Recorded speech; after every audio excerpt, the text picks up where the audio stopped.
getting to be kind of a routine. I hope I can keep finding wonderful people to put before you.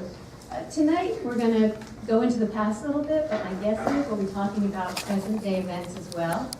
And I think that we've picked two of the best people to talk about Israel in as learned and thoughtful a way as possible. So let me tell you a little bit about each of them. Adam Shatz is currently, he's a contributing editor to the London Review of Books, but he has spent a long time, many decades, thinking about Israel and the wider Middle East. Many years ago, he did an anthology called Prophets Outcast about the voices of dissent in Israel, about Israel and Zionism. He's written innumerable essays, both about books and book reviews and about parts of the world. Particularly, what I like are his descriptions and his interviews and his portraits of individuals, from literary figures such as Oren Pamuk to Nasrallah. He's got quite a range, and I think it's good because Larry has the biggest range of anybody I've ever met. And moderating him and his work is not going to be easy, although it is going to be entertaining, whatever track it takes. So let me tell you a little bit about Lawrence Wright. And I'm not sure how far back to go, so I won't go as far back as Camp David. I'll just do the last 10 or 15 years. Is that okay? So one of the challenges that I give to myself when I don't have anything else to think about is, if I had to describe the career of Larry Wright and the way he thinks about the world, what would be the unifying threads? What would be the things that he thinks about in his book on Al-Qaeda, his plays on Gaza, his play on Al-Qaeda, which is different than his book on bin Laden, his screenplays, his book on Scientology, his book on Camp David. What is it that actually unites the thinking of this person who gives us a product or two or three a year and really draws us in? And I think, and this is not a way of wimping out, because every year I'm going to try to answer this, and you come back, Larry. But I think what really inspires Larry is trying to find people whose minds take them to the edge of the places the rest of us are comfortable.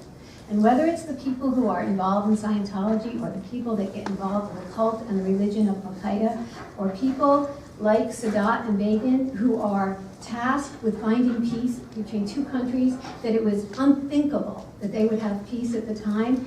He finds those people who live on the edge, and he tries to get inside their minds. And then, for our pleasure, he brings it to us.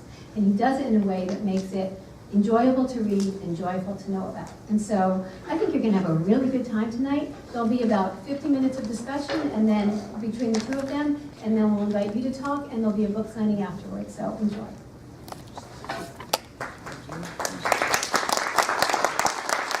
Tonight. I've been a great admirer of Lawrence Wright's work for many years, as I'm sure all of you are here. He's written an absolutely gripping account of the 13 days in September 1978 when Anwar Sadat, Menachem Begin, and Jimmy Carter met at Camp David to resolve the dispute between Israel and Egypt, the dispute over the Sinai Peninsula. I wanted to start, Lawrence, by asking you a bit about how this book came into being. I mean, it started as a play, and you were asked to write this play, and yet you felt that you weren't quite done with this subject. Can you tell us a bit about how it came into being? Yeah, Gerald Rafshoon, some of you probably remember that name. He was Jimmy Carter's media advisor in the White House, and he came to me. He'd always had a dream of making a movie about Camp David, but it never happened. And so he approached me and said, would I be interested in writing a play? And I had lived in Georgia when Jimmy Carter was governor, and I'd lived in Egypt when Sadat became president, and as a reporter, I'd been to Israel on a number of occasions, so it felt like familiar territory, and if not me, who should, you know? So I decided I would do it, and Rafshoon took me down to Plains to meet the Carters. It's our first interview, and they live in an incredibly modest house. This was something, Jimmy retired from the Navy when his dad died in 1953, and that came back home to take over the nearly bankrupt peanut warehouse. So he and Rosalind lived in public housing. First president, I think, to ever live in public housing. And then they built this little ranch-style house that they still live in.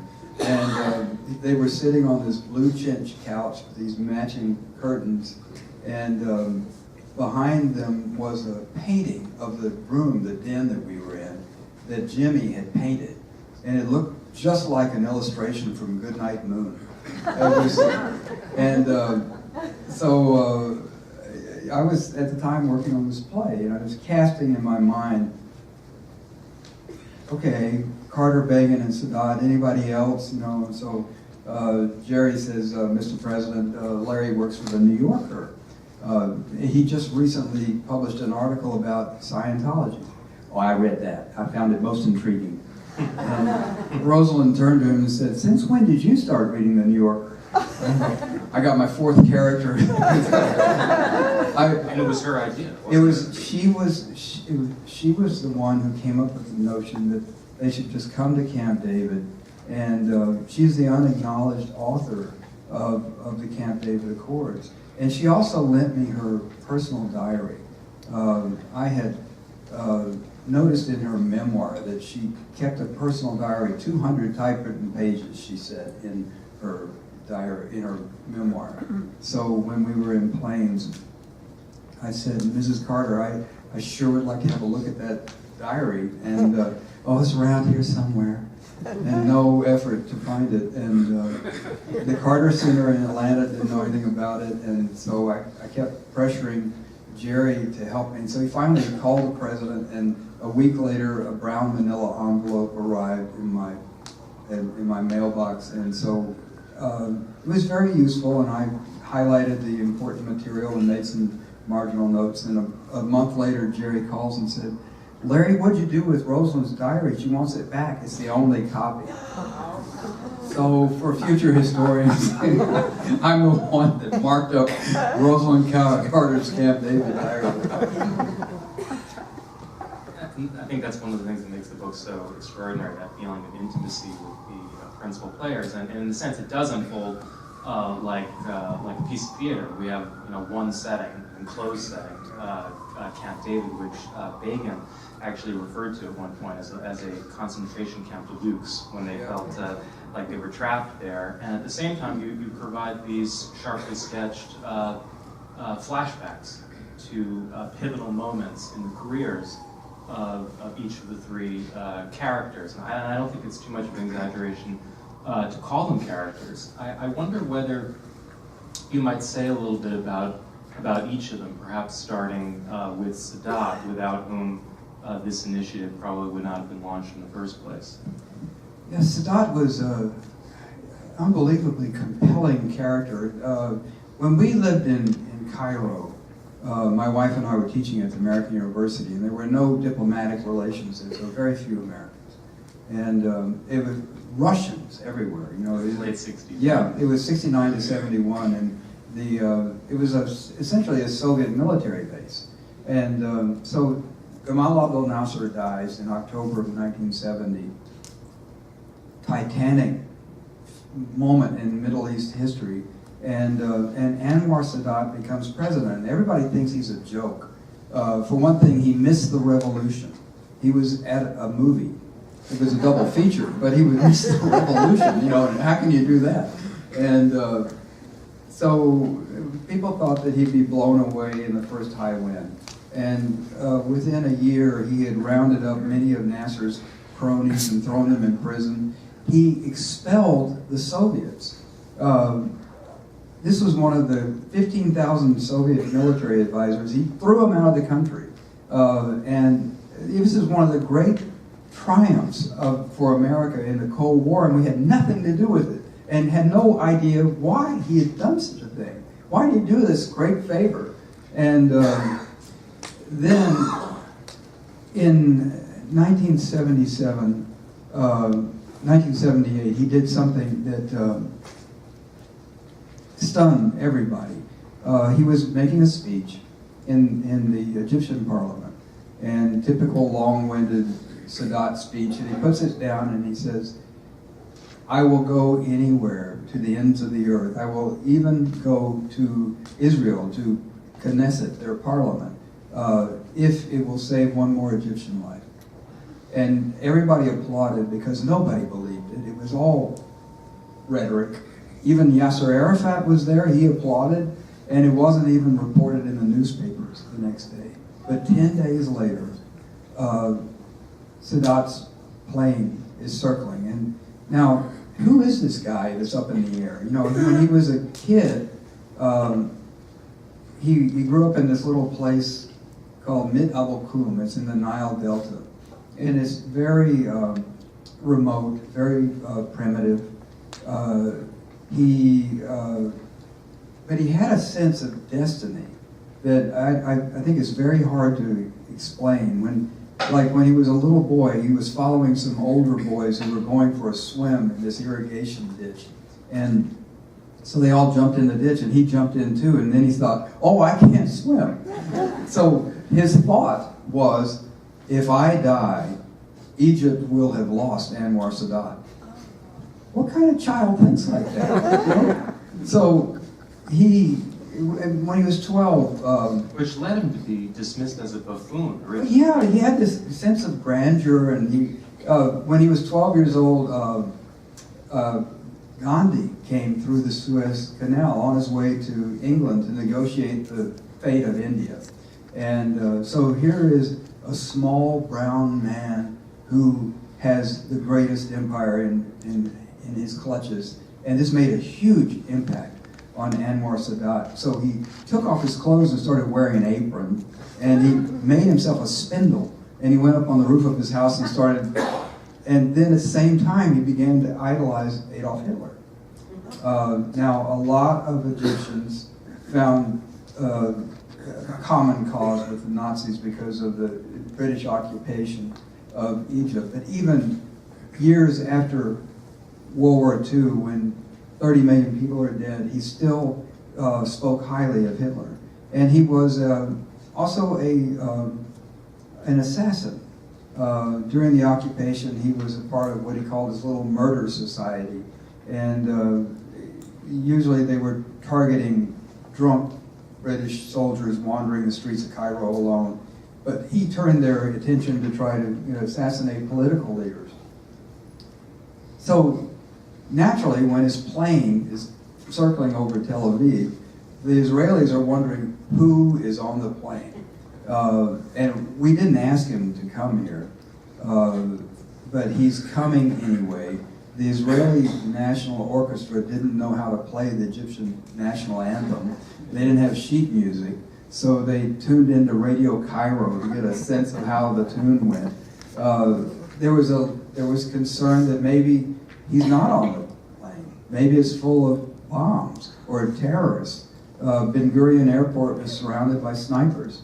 And then the plane lands, and Anwar Sadat gets off the plane, and he comes down the ramp, and he embraces Golda Meir, and he shakes hands and jokes with Ariel Sharon. And this was a thunderbolt in Israel's psyche. That an Arab leader would extend himself in that way. But when he did go to the Knesset and make his talk, his terms were very stern. He did not want a separate peace. He wanted a peace that embraced the Palestinians as well. And so when he went back to Cairo, he went back empty-handed. Can you talk a bit about Begin? Begin, of course, shared with Sadat a history as a practitioner of guerrilla violence, terrorism, whichever term you prefer, and in fact wrote the playbook, right, to terrorism in the Middle East, the revolt. Menachem Begin, Jimmy Carter and Menachem Begin did not get along. That would be putting it mildly. But at the end, he said that that Begin had to make the greatest sacrifice, and he was a very obstinate and I think wounded man. He'd lost his family in the Holocaust. His earliest memory growing up in this little town of Brest in Poland was of Polish soldiers flogging a Jew in a public park. When the Nazis invaded Poland, his mother was in the hospital with pneumonia, and the Nazis went through the hospital and murdered the patients in their beds. His father was tied up, his pockets were loaded with rocks, and he was drowned in the river Buga. And Menachem was hiding in Lithuania at the time. But the weight of history on him, his sense that there had to be a safe place for Jews in the world. And this was a man driven by this idea that he had to enlarge the sphere of safety for Jews. And when he came into Palestine, he became the head of Irgun, which was a terrorist organization. And at that time, it was focused on driving the British out. Even though the British were fighting the Nazis at the time, this was very, very controversial in the Israeli and the American Jewish communities. So at the time, in a sense, or only a few years earlier,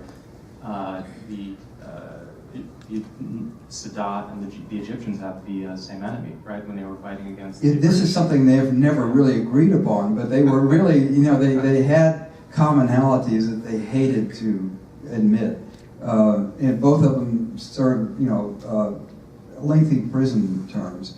Sadat was 5 years in prison for, in part for the Nazi collaboration and then for the assassinations. And then and Begin was sent to the Gulag, and Stalin released the Poles to fight the Nazis. So they had that in common.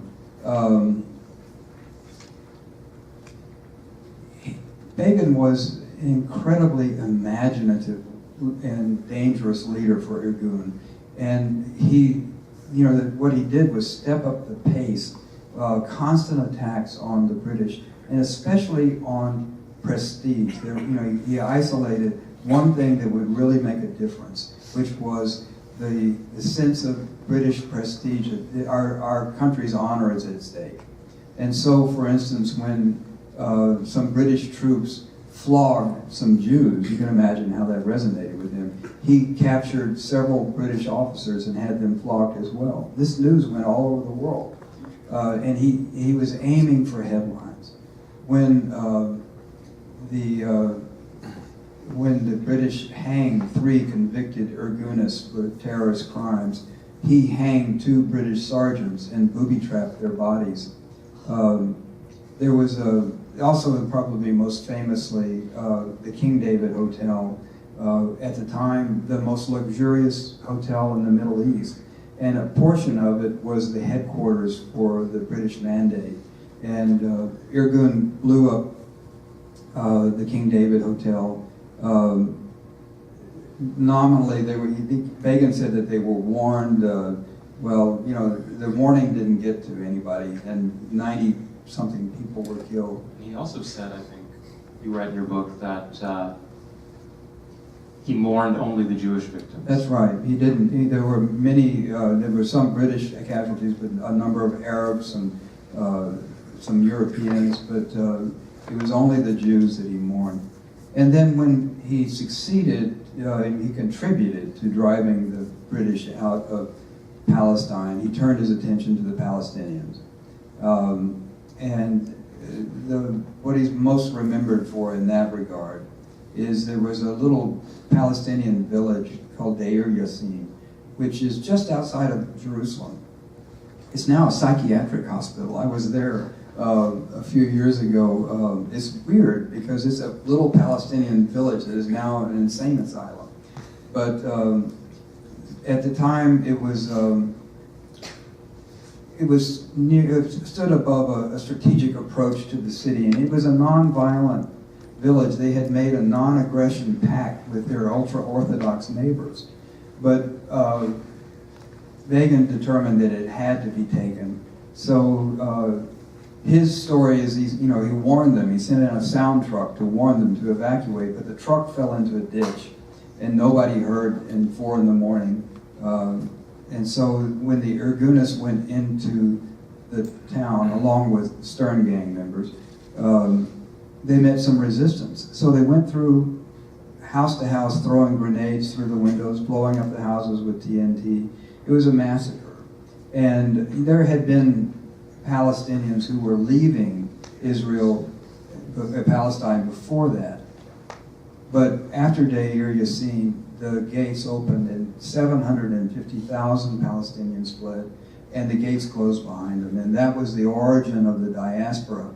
So, these were two extraordinary men, not the type of people you normally think would come together to make peace. We had a Nazi collaborator and an assassin, and a terrorist leader put together by a failing and unpopular president. And look what they did. You write that that Sadat's electrifying visit to the Knesset may have been made possible by the misunderstanding of a madman. Yeah. That madman was the deputy prime minister, Sadat's deputy prime minister, Hassan al-Tuaimi, who met with Moshe Dayan in Morocco. There had been a series of conversations between the Egyptians and the Israelis over the several years, actually, after the 1973 war. Can you tell us a bit about this madman, who is one of the most fascinating minor characters in your book? When you're a writer, you always want to have, great characters. And it turns out that one of the people that came to Camp David was this guy named Hassan al-Tahami, and he had been in the revolution with Sadat and Nasser, and so they were collaborators way back when. But he was, and he had had a brief diplomatic career, and he'd also been in intelligence. But he was a former boxer. He was physically very imposing, and he claimed to have such complete control over his body. He was telling this story the first day at lunch. Cy Vance and a bunch of people are sitting around at lunch, and General Tahami starts talking about how he is able to control every heartbeat. In fact, he can stop his heart from beating at will. And one time, for instance, when I was ambassador in Austria, I went for my physical, and the doctor said, "General Tahami, I can't help you, you're dead." "Oh, I forgot to turn my heart back on." He claimed that he had been able to command animals at the zoo so he could step into the lion cage. And the whole thing about the heart caught the attention of Begin's cardiologist, who happened to be there, and came over and sidled up and wanted to know, was this yoga? Yoga? No! He was very offended. But this guy had a spell on Sadat. He was a Sufi mystic, and nobody could. The Egyptians were embarrassed by him. Everybody else in the delegation thought he's a nut, but he was the man that Sadat assigned to go on the secret mission to Morocco at the invitation of the Moroccan king Hassan, to meet with who turned out to be Moshe Dayan, probably the most fearsome character in the Arab imagination. Was the one-eyed Moshe Dayan, the greatest warrior in Israel's history. And Tahami quickly conceived that Dayan was actually the Antichrist, and told him, that, "Sir, I am not that man," says Dayan. But they meet twice, and Tahami goes back to Sadat and says, "I've got it for you. They're going to give you back the Sinai, no problem. And Jerusalem, don't worry about it. I've got it all in the bag." And in the Arab world, many people think that that the deal was already cooked because they understand the secret mission that Tahami took. But I don't credit it at all, because the man was completely nuts. He would stand up in the middle of a conversation and greet an angel that was passing overhead, or Prophet Muhammad was there, and he'd have a conversation. "Excuse me a minute, I got to talk to the Prophet." And, it was very disconcerting. And what does it say about Sadat? I think, Sadat had, first of all, Tahami was a Sufi. And I'm curious that I never found any evidence that Sadat was into Sufi mysticism, but religious was, I mean, Sadat, of course, styled himself as the believer president. Yeah. And when he ran into trouble with the student left, began to play footsie with radical Islamists who eventually, of course, killed him. But how religious was he actually? Well, He liked his whiskey, we know that. yes, he did like to drink, and but he was very. When we lived in Cairo, and he had the prayer mark, the Zabib, on his forehead, which is a dark callus that comes from pressing your head against the prayer mat for hours and hours and hours, and so there was physical evidence of his piety, and that was at a time when that was unusual. When I taught there, none of my female students was covered. It was a much more, even at Cairo University, women went about uncovered, and the Egyptians were kind of embarrassed by this sign of piety. Now it's so common, but he called himself the first man of Islam. And I remember when he let the Muslim brothers out of prison.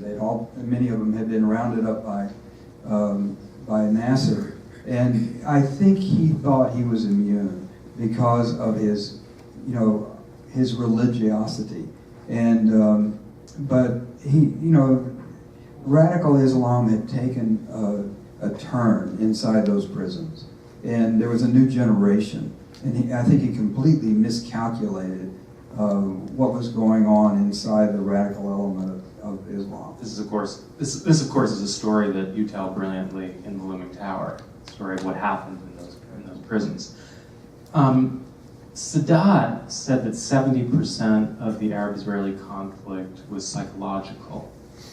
What do you think he meant by that? There was obviously a territorial dimension. Yeah, when he flew to Israel, the trip took less than an hour. But these people didn't know each other. I mean, they've been engaged in almost continual warfare since Israel's beginning. But they really had very little knowledge of each other. And it's a little, I think it resonates with the situation between the Israelis and the Palestinians today. They've become less aware and less knowledgeable of each other than they were 10, 20, 30 years ago. So in Egypt and Israel, and you say Israel and the whole Arab world, there was very little interchange. And so Sadat's mission in his mind was to break down that psychological barrier by this very dramatic gesture that would be something that no Israeli could believe that an Arab could do. And it was dramatic, and he did create a constituency of hopeful people in Israel that we have a partner. It's up to us now to try to make peace. I don't think there would have been peace if he hadn't done that. And it was, of course, for that very reason, a watershed moment inside Israel. And yet, as you note in the book, the speech that he gave at the Knesset was experienced by at least some Israelis as, from their perspective, a disappointment. Well, he didn't come to concede. He came to engage. And yet, he had the sense that he was owed something. I have made this great gesture. I have recognized Israel. I know that sounds comical now, the idea that recognizing Israel would be something. But at the time, the whole idea that an Arab leader would recognize Israel's existence was taboo. And he broke that taboo. And he thought that he was owed something major in return. Of course, I also think that he thought that he had Sinai in his hand because his spiritual mentor told him so. I think it was recognition, or do you think it was the explicit nature of the recognition? I mean, just not to be pedantic, but you talk about, for example, the Khartoum Declaration of 1967 after the war. The three no's: no to recognition, no to negotiations, no to reconciliation. The Israelis, however, understood that there was another message in the Khartoum Declaration. The Americans understood that as well. And that message was that we are no longer pursuing an armed resolution of this conflict. We're going to pursue a resolution by political and diplomatic means. Right? That's what Khartoum said. and there were no more references to the liquidation of Israel. And there are many sort of pieces of evidence about Nasser's own views about where this had to move, which were very consonant with Sadat's views. In other words, there was a groundswell in the Egyptian political class that eventually they were going to have to deal with Israel. Do you think that it was the explicit nature of it? Do you think it was the kind of diplomatic flair that he brought to it that made it so unusual? Because clearly Egypt and Israel both had very strong reasons to reach an agreement, right? I mean, Egypt was tired. They fought Israel 4 times. They knew they couldn't defeat the Israelis. At best, they could win back some of their pride, wash some of the shame in the 1973 war. Yeah, while you were talking, one thing that occurred to me, you think about the 1967 war and how before the war there was such anxiety in Israel that we're going to be annihilated. And then in 1973 that really felt like, the Egyptians, stormed across the Suez Canal. The Israelis were so stunned. It's a commentary on maybe pride got in the way, because the 67 war had been such an overwhelming, dramatic victory. The idea that the Arabs posed any threat at all seemed unlikely. And so hundreds of thousands of Egyptian troops were massed on the Suez Canal, and nobody in Israel believes that they're ever going to cross or try to. It's just an exercise. And then when they streamed across, it was a psychological, devastating blow. And it shattered Diane. Yeah, right? He was disgraced by it. It did. But the point I was going to make, there was a sense, what Sadat's goal was to recapture Sinai. But in Israel, the idea they're going to throw us into the sea. But so the fear of annihilation is always present in Israel. But I think in Sadat's mind, it was present in his mind too. That Israel has nuclear bombs. Where is this going? If we don't achieve peace, then we are going to be, we face a possible extinction ourselves. And it was his calculations for 1973 were so odd, because he had to have a limited goal, which if he actually went into charged into Tel Aviv, then he would be setting off the trigger for those bombs himself. So he had to have a limited aspiration, but he felt there was no other way to get the ball of peace moving. And I think he was correct in his analysis. That did lead eventually to bringing Israel to the peace table. And in fact, I think he said in his memoir that he went to war to make peace. Yeah. Right. And in fact, I think it was in September of 1973, Golda Meir rejected a peace overture from Sadat that amounted to pretty much the same terms they eventually agreed upon. Right. Well, if you spend a lot of time studying the Middle East, you learn how fruitless the wars have been and how unexpected the outcomes. Every war that has started has led to unintended consequences that have distorted that region in really unhappy ways. Do you think it's perhaps also that Egypt needed to demonstrate to Israel that it had a measure of deterrent power? Otherwise, Israel wouldn't take it seriously. Yeah, I do think that. But I think there was more, there's an element of humiliation that is almost, if you look at 1967, and from the side, from the Israeli side, before the 1967 war, many Israelis had come to the conclusion that Israel was a trap. And we've been here for 19 years, and we're surrounded by hostile Arabs, and this is just another ghetto. We're trapped here. Let's get out. And so they were leaving Israel in great numbers. And then the drumbeats of war started, and the anxiety inside Israel was so great. For one thing, Egypt was involved in a war in Yemen at the same time, and they were using chemical weapons. So gas masks were passed out in Israel. They were digging trenches in the public parks for the mass casualties that they expected. And then, in 6 days, they wipe out 3 Arab armies. Now, the thing that is stunning about it is really 60 minutes, because within that space of time, they eliminated the Egyptian Air Force, and everything else after that was a mopping up exercise. And so, after that, Jews began coming to Israel in tremendous numbers, many of them coming into ultra-Orthodox versions of Judaism. And there was a sense that prophecy was being fulfilled. And it wasn't just Jews. A lot of Christians felt the same way. They read this as, Palestinian Christians. Yeah, well, but American Christians too. People in my own family had this sense that, these times are foretold.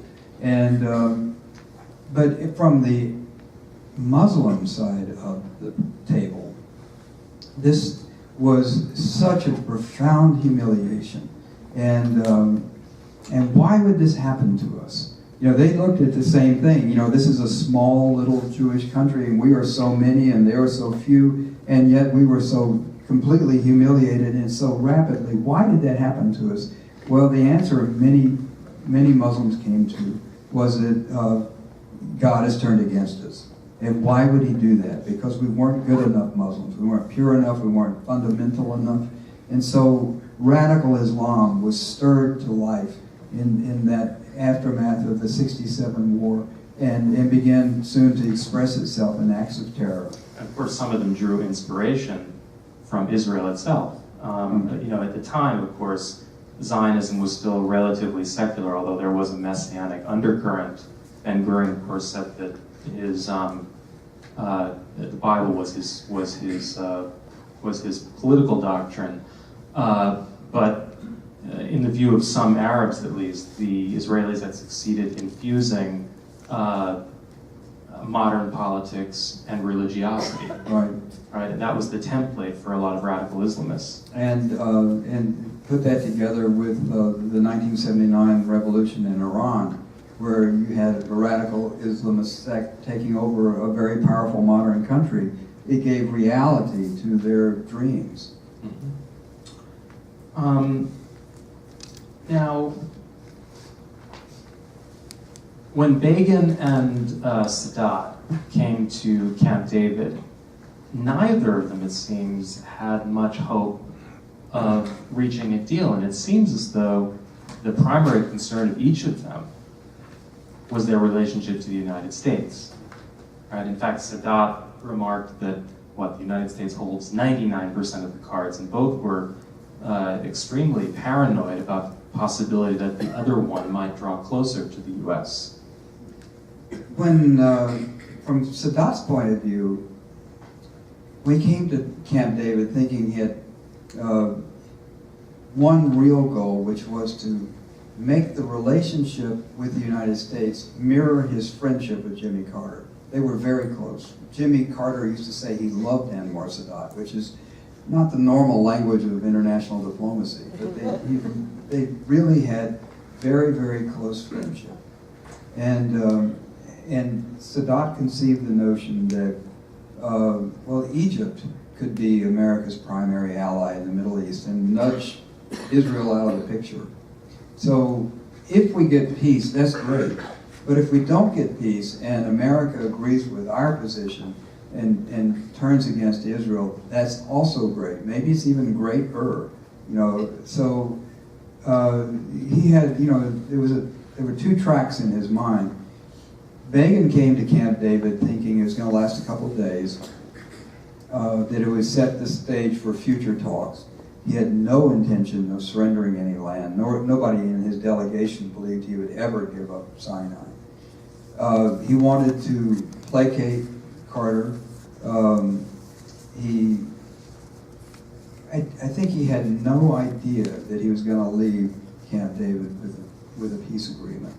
And I think that at Camp David, that I'm projecting now. I'm just guessing, but I think that Begin was terrified as it evolved over time, because bear in mind, his whole political career had been about protecting and enlarging the space for Jews. Greater Israel. Yeah, and he had an idea that, the West Bank is not only the West Bank. There was Jabotinsky's his mentor. They used to say there are two banks of the Jordan. This bank is ours, and the other one is too. So the Greater Israel extended much further than we normally think of in current parlance. And even included the Sinai. I mean, Ben-Gurion had come up with a biblical justification for holding on to the Sinai Right. during the Suez War, 1956. Well, in the book I talk a lot about the Promised Land and the exact dimensions of when God makes these promises. And God, originally in Genesis, he tells Abraham that he's going to give him all the land, his descendants, all the land from the Nile to the Euphrates, which is southern Turkey, parts of Saudi Arabia and Iraq, all of Lebanon, present-day Israel, Jordan, Gaza, and half of Egypt. And then later he amends that to say, well, it's between the Red Sea and the Euphrates, which is still a pretty big plot of land. And then he amends it again when he talks to Moses, and it's now Canaan. And that's more it's closer to being the dimensions of modern Israel with the West Bank and southern Lebanon. So, the defining borders has always been a problem in the Middle East, even for God.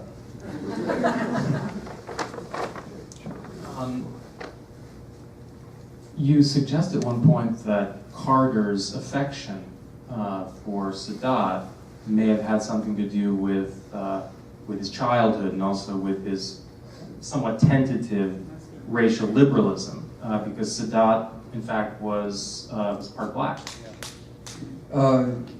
Is there any evidence of that? I'm just curious. No, Is that speculation? I'm making this up. Okay. This is my speculation. Jimmy Carter grew up in rural South in a very, very primitive environment. He used to plow the fields behind a mule barefoot. And Anwar Sadat, also a very, very primitive rural environment. He plowed the fields behind a water buffalo. It wasn't a whole lot of difference between their upbringings in that sense. And they were both very religious children, and they both turned to the military as a means of escape. But all of Jimmy Carter's, he lived in a little town called Archery, just outside of Plains, and there were 55 black families and one white family, the Carters. All of his playmates were black. And Rosalind says that when Jimmy was a boy, and she was born in the house next door to him, that his accent was indistinguishable from his black playmates. And he would go to the movie theater with his best friend, Alonzo Davis, and the way that you did that then is that you would go out, the train track was right by, and you would flag down the train and ride into Americus, Georgia. Alonzo would get in the black car and Jimmy would get in the white car, and then they'd go to the theater and Alonzo would go into the balcony and Jimmy would go downstairs, and then they'd go home the same way, and that was going to the theater together. That's the world that he was born into, and he was not a profound desegregationist, but he was profoundly affected by the race problem in Georgia. And when he ran for governor the first time in Georgia, he was beaten by Lester Maddox, one of the most racist figures in Georgia's history. I interviewed Lester a couple of times. He was made famous because he had a restaurant, and he drove when black customers tried to come in, he ran them out with an axe handle and a pistol. And the other thing that he could do was ride a bicycle backwards, which was apparently qualified you for high office in Georgia at the time. And he beat Jimmy Carter, and this was huge. This was when Jimmy had his born again moment. But when he was running for governor the second time, his main contributor was an Iranian Jew named David Rabin, a Savannah businessman who had been marked as a young man by having witnessed a lynching. And he was also a pilot. and they would fly around the state, and they flew so much that Jimmy learned how to fly this little Cessna while Rabham took naps. And one time they were flying across the state, and the engine coughed and died. And so Jimmy nudges David, and but no response. And finally, wake up, what's wrong? We're out of gas. And Rabham said, well, in that case, we're going to crash. And he just let that sit there for a moment, and then he reached down and turned on the spare gas tank. And people don't tease Jimmy Carter very much. So I get an indication of how close they were. But later in that same flight, Carter turned to him and said, David, the campaign's nearly at an end. It appears that I'm going to be victorious. What can I do for you? You've done so much for me. And Rabham said, Jimmy, I don't need anything from you. One thing, when I want you to tell the people of Georgia that it's time we move past a racial division that has held us back for so long. And so Carter took a flight map, and he wrote on the flight map, I say to you that the time for racial discrimination is over. And he said, he handed it to Rabham, he said, if I'm inaugurated, I will say this. And Rabham said, sign it. So he signed it, and he said it, and it got him on the cover of Time magazine. So race was always a theme in his life, and Sadat's mother was the daughter of an African slave who'd been emancipated when the British occupied Egypt, and he inherited her dark coloring, and it makes a difference in Egypt too. And I think Sadat, I think Sadat's race kindled something in Jimmy Carter. That's my guess. Given that affection, it's in a sense all the more striking that I think on the third day of the talks at Camp David, he betrayed Sadat by disclosing to Begin the contents of a secret memorandum that Sadat had in fact concealed from his own advisors. Yeah, treachery is not unknown in this these 13 days. Sadat came to Camp David with a list of demands, and they were boilerplate Arab demands. And Begin reeled, but he kept the copy of Sadat's opening statement. He cherished it. But whenever any of the negotiations got into dangerous territory, he'd pull out Sadat's proposal and say, he demands this, and Carter got very impatient with how much Begin loved Sadat's demands. Begin seemed to walk around with a lot of press clippings. Yeah, he would hand, in order to support, for instance, United Nations Resolution 242, this, at the end of 1967, was a resolution that Israel would surrender the territories seized by war. And Israel signed this document. Now, it doesn't say all the territories, and it doesn't say the territories. It says territories, which is a little ambiguous, and that something that Begin exploited. I think under American insistence, because in French it's les territoires, the territories. Yes, in French. And in Arabic as well, but not in the Hebrew version or I think the English version, right? That's correct. So there's this layer of ambiguity that made Camp David necessary in the first place. But in fact, Begin vigorously defended the conquests and said they were hardly liberated, not occupied territories. Yes, indeed. He was very strident in saying that this was Israel. This is not the West Bank, it is Judea and Samaria. Do you think that Sadat took Begin's measure? Do you think he understood how committed Begin was to his project of a greater Israel? Yes, I do think he... There's an area here where you'd have to say, I think he appreciated Begin's stance. Part of Sadat's dilemma was that he had to save Egypt. And so I think that he was willing, selling out the Palestinians is too strong a term, but he was willing to allow enough ambiguity in that portion of the Accords to save face. And because of that ambiguity, it's never been realized. A comprehensive peace that he and Carter had sought was never attained. Because in essence, he was presiding over this shift from the pan-Arabism of Gamal Abdel Nasser to a kind of Egypt-first nationalism, a state-centered nationalism, and there'd always been a tension in Egyptian political life between these two tendencies. Yeah, Egypt is in Egypt they used to say you have to choose between the water and the sand.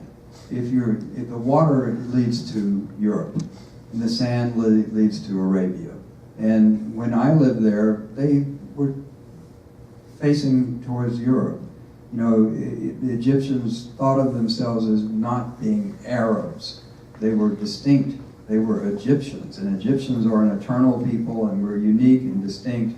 But increasingly now, you sense the identification with the rest of the Arab world. The Sadat's foreign minister, Mohammed Ibrahim Kamel, resigned. Yeah. I think the day before the talks concluded. Right. And left with some very stern warnings, particularly about the abandonment of the Palestinian question, and about what he feared would be Egypt's isolation. Do you think that there was some validity to his concerns? He was certainly right that the Arab world was going to turn against Sadat. And actually, at Camp David, it wasn't just Mohammed Ibrahim Kamel. The whole delegation was in a furor. And one night, Carter woke up. He had seen how angry they were yelling at each other. And at 4 in the morning, he wakes up convinced that that Sadat's own delegation is going to kill him at Camp David. And so was it Rosalind or Jimmy who feared that? No, it was Jimmy. It was Jimmy. Okay. It was Jimmy, and so he wakes up Brzezinski running around in his pajamas, reinforcing the security around Sadat's cabin to protect him from his own people. Of course, his own people eventually did kill him.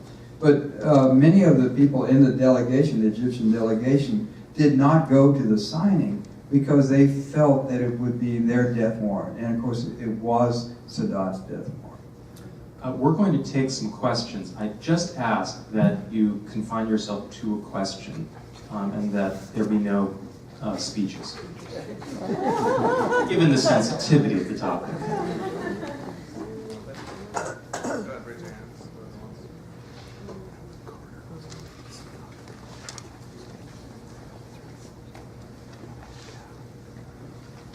Well, thanks. I just want to ask what the role, because it seems like another big player you sort of referred to, and that's the USA itself, in even the 67 and 73 war, the backing of Israel, and then getting them to the table, and then basically paying for a lot of stuff afterwards.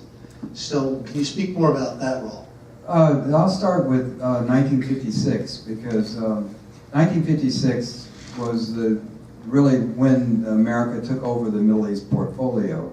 And the way it happened is that Nasser had nationalized the Suez Canal, and Britain and France owned it, and they weren't happy about it.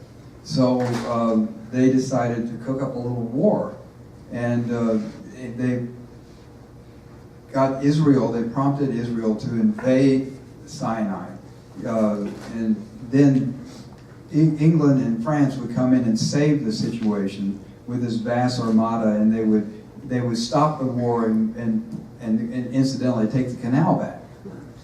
And so Israel did its part. It seized Sinai, and then there was this invasion that was ridiculous. Everybody knew what was happening, and nobody had told Eisenhower this was going to happen, and he was in the middle of his re-election. He had had a heart attack, and he was hopping mad.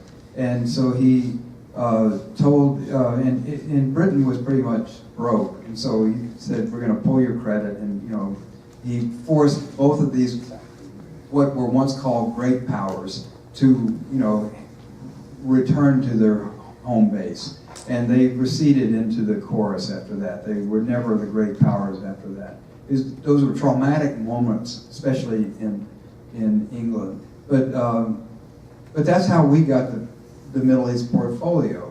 And then in 1967, the Soviets were resupplying the Egyptian troops. They put 3 airborne divisions on alert. They were sending an armada in, and Nixon, in the middle of Watergate, drunk, raises our nuclear alert to the highest it's been since the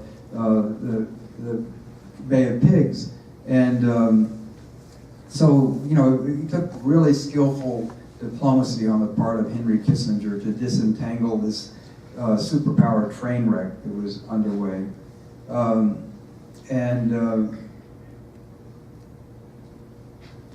The thing that was at Camp David that was remarkable is that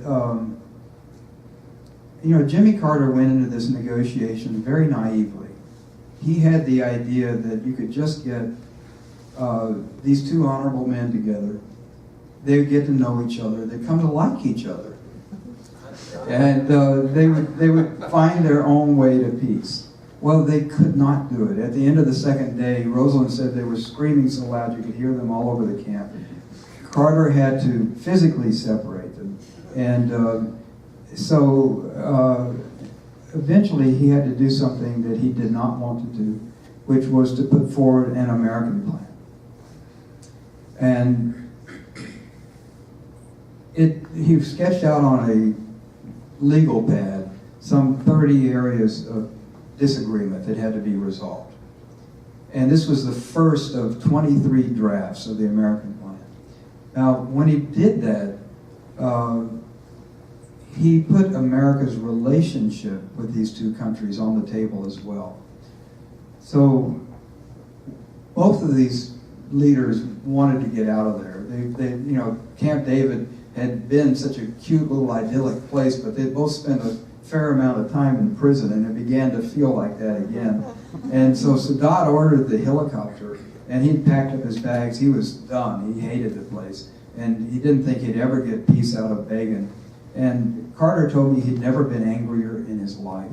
He went to Sadat, and the man he loved, and he said, if you do this, the relationship between our two countries is over. Our friendship is at an end. And Egypt will be alone and helpless in the world for a generation. Do you really want to do this?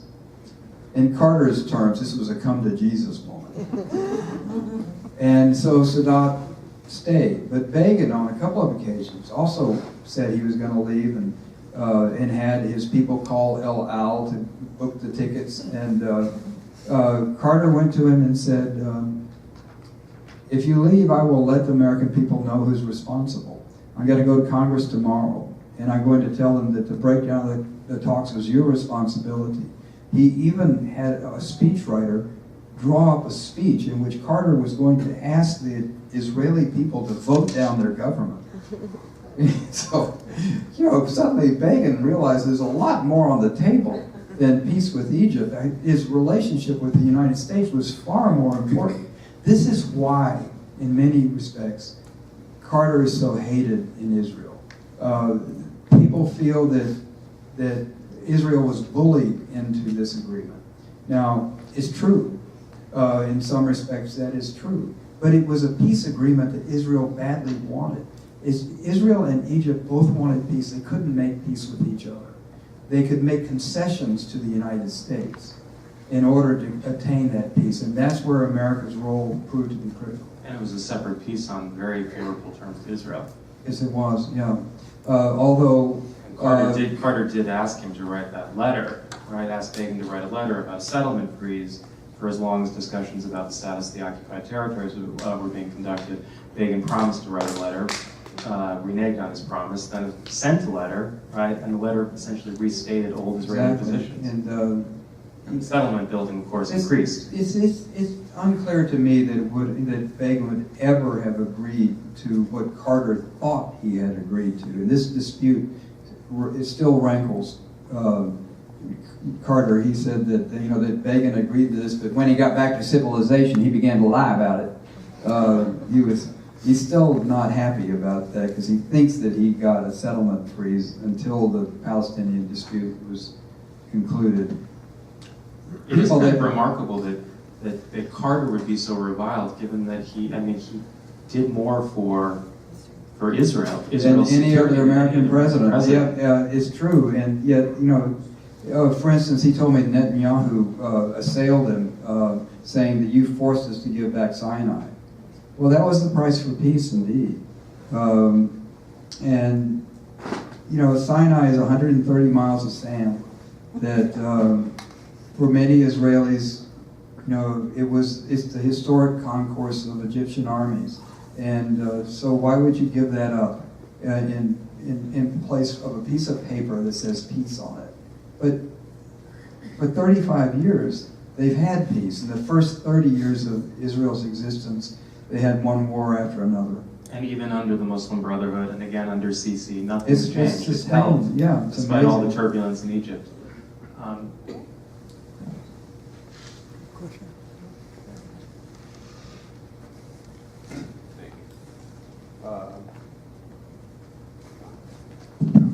Okay. If Carter had so much leverage on both parties, to what extent did the giving back the West Bank and Gaza come up? And to what extent was it part of Carter's plan? And why was it necessary to, quote, sell out the Palestinians in Africa? The West Bank and Gaza were two different issues there. And bear in mind the Camp David Accords, they're in two parts. One is a peace between Egypt and Israel, and that has been so durable. And the other was the prospective roadmap for peace between Israel and the Palestinians, which has never been realized. Now, Gaza, Aaron Barak was later the Chief Justice of the Israeli Supreme Court, and he was a very active participant in the Camp David negotiations. And he kept telling Sadat, take Gaza, take Gaza. And Sadat said, I don't want Gaza. So Gaza was the stepchild. Begin was, as far as he's concerned, the West Bank is Israel. He was never in what worried him mainly about giving up the settlements in Sinai was that it would set a precedent in the West Bank that he didn't want to establish. And at the time, there were only, a few thousand settlers, as against 500,000 today. Right? Yeah. When Jimmy and Rosalind went to, when he was thinking about running for president, he went to Israel in 1973. He estimated there were only 1,500 settlers at the time, but he already thought that they were a big threat to peace.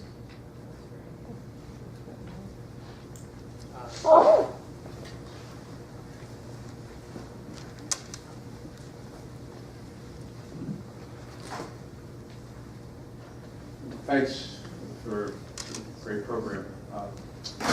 Given the personal backgrounds of Sadat and Begin and the contemporaneous outrage at the King David Hotel, assassinations, all the terrorist activity dating back from the 30s through the end of the British Mandate, and given what they achieved 25 years later, and as you said, a peace that's endured for 35 years, how should that inform current U.S. policy decisions with respect to responses to terrorism today? Oh, it's a troublemaker. My feeling, if you're looking at Camp David as a precedent, if you want to make peace, you have to talk to the people who are the enemies. And you can't make peace by proxy. One of the reasons I think that Camp David, the comprehensive peace that Carter envisioned, there were no Palestinians present at Camp David. And the reason for that was the PLO was seen as being a terrorist organization. And a few years later, here we are talking to them, and Clinton has Arafat to Camp David. Eventually, you're going to have to talk to the people that need to be resolved. And I think it's, it interferes with diplomatic solutions. War is not going to bring, the problem, and if you spend time studying the history of wars in the Middle East, they never resolve the problems. They always lead to another war. And there's this longing for, not for peace, but for victory. And that's not going to happen. There's no way in the world where there's going to be one party is going to be victorious and everything will be settled. It's only peace agreements like Camp David that can bring any kind of stability in the long term in that region. Wars are so easy to start, and peace is so difficult. When this project got underway, when Camp David got underway, Hal Saunders was an Undersecretary of State, and he went down to the State Department historian. He said, "Has this ever happened before? A president that, and he said, the historian said, yeah, Teddy Roosevelt, 1903, the first great war of the 20th century with the Russians and Japan. And Teddy brought emissaries to his Portsmouth Naval Base, got them off by themselves, and forged a peace agreement. He became the first American to win the Nobel Peace Prize. And that was it.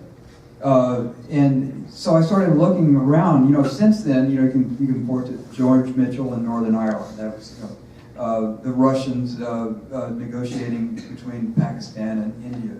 But in the whole history of the world, there are only a handful of examples where peace was negotiated, and not in terms of military victories. The one that I think since then, the last one was in the 15th century. Pope Alexander III or IV or something like that, he decided to negotiate peace between Spain and Portugal, who were warring over who gets to divide the world up between them. And so the Pope decided, I'll do that. And he drew a line across the globe. And the New World is Spain. You get, North and South America. Africa, Portugal, it's all yours. But the Pope didn't realize that Brazil stuck out over the line, which is why they speak Portuguese in Brazil to this day. But but that was 700 years ago. So peacemaking has not been a prosperous endeavor in the history of mankind, and that's one of the reasons why Camp David is so extraordinary. And what it proves, though, is that peace is possible. And also that it can be durable and it can change the history of nations. And that's why I think it's worth looking back at that time. Do you think, Lawrence, that it's also that there has to be respect for the power and deterrent power of the adversary? Begin talked about the Camp David Accord as the greatest document in Jewish history. Because Egypt, after all, had been a formidable adversary. And now Egypt was no longer going to take part in any military action against Israel. In a sense, just right. Today, Israel is led by a Jabotinskian, like Begin. But toward the Palestinians, I wouldn't say there's anything like military respect. The Palestinians are not regarded as a formidable adversary in the way that, for example, Hezbollah was in 2006. Just a few days ago, an officer in the IDF gave a talk in which he said, look, some of the people we fought in the last war with Hamas were brave and clever and creative. And he was condemned across the political spectrum in Israel. In a sense, making the same mistake that had been made before the '73 war. Do you think it could be argued that Israel will continue to maintain this iron wall policy until the Palestinians are able to come up with a successful resistance, whether it's a passive civil disobedience movement or whether it is actually a successful campaign of guerrilla warfare. I worry about Israel's future. I think it's being steered in a direction that is going to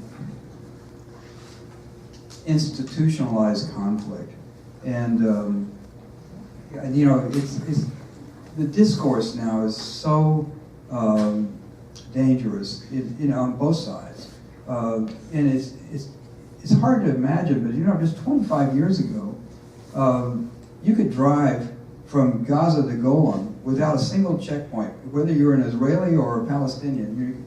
100,000 Gazans were going to work in Israel every day, 200,000 from the West Bank. And then Israel sealed all that off, and they import labor now from subcontinent and Eastern Europe. But you know, so the Palestinians are, you know, not only disenfranchised, they're unemployed. But what has happened in the interim is that the two sides no longer know each other at all, and that's a very dangerous situation.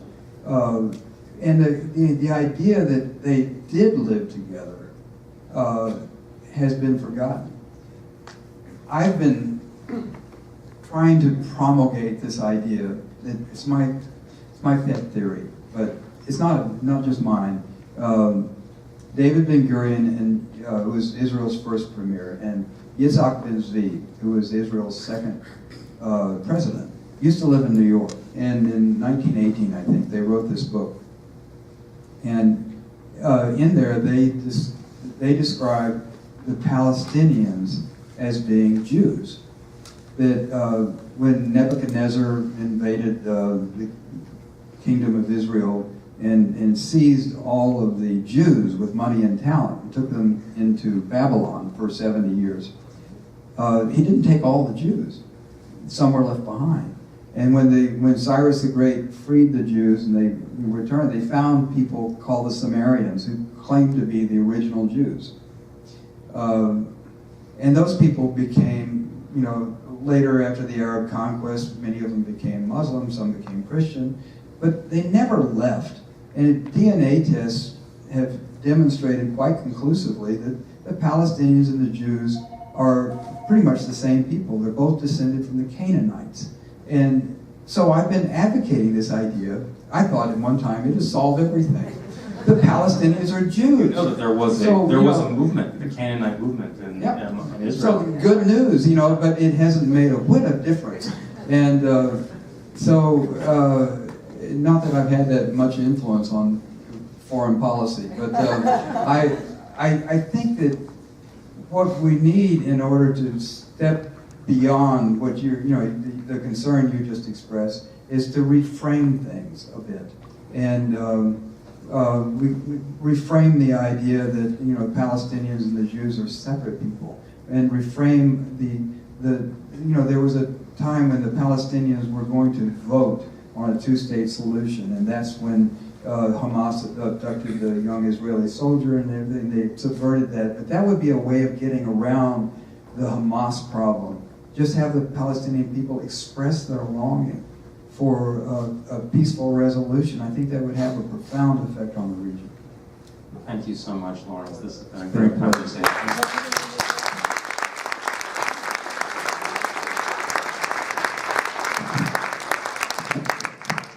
So for those of you who keep coming, this is the end for this semester. But we will see you next semester. We have a wonderful series of events, which I'm not going to tell you about until January. And this is really wonderful. Please buy a book, get it signed, and hang out a little bit. Thank you for coming, and our panel. Thank you.